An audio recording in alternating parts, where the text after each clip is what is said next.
আসসালামু আলাইকুম।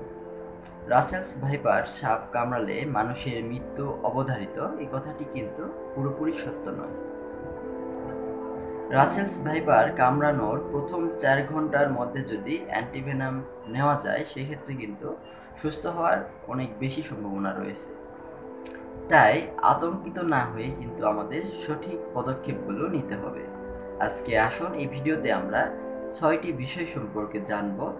Russell's viper কামড়ালে আমাদের কোন কাজগুলো করতে হবে।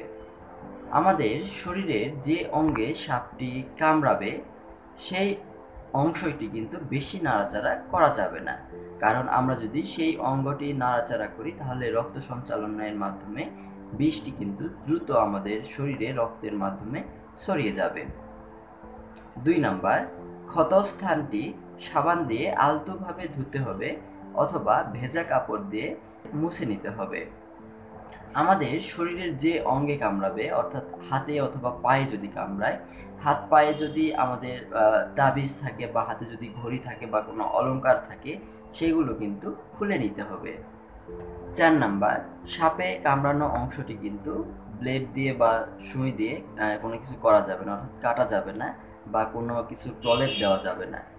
5 নাম্বার এবং খুবই গুরুত্বপূর্ণ একটা বিষয় যে সাপ কামড়ালে আমরা কিন্তু ওঝার কাছে যাই এবং সময় নষ্ট করি। আমাদের কিন্তু এটা করা যাবে না। কারণ রাসেলস ভাইপার কামড়ানোর প্রথম 4 ঘন্টার মধ্যে কিন্তু আমাদের অ্যান্টিভেনাম নিতে হবে, এই বিষয়টি মাথায় রাখতে হবে। 6 এবং ফাইনাল নাম্বার হচ্ছে আমাদের যত দ্রুত সম্ভব হাসপাতালে যেতে হবে। তাই আসুন রাসেলস ভাইপার নিয়ে আমরা আতঙ্কিত না হয়ে সঠিক ইনফরমেশনগুলো জানি, যাতে করে আমাদের অথবা আমাদের প্রতিবেশী কারো যদি রাসেলস ভাইপার কামড়ে থাকে আমরা যেন সঠিক পদক্ষেপগুলো নিতে পারি। সকলে ভালো থাকবেন, সুস্থ থাকবেন। আল্লাহ হাফেজ।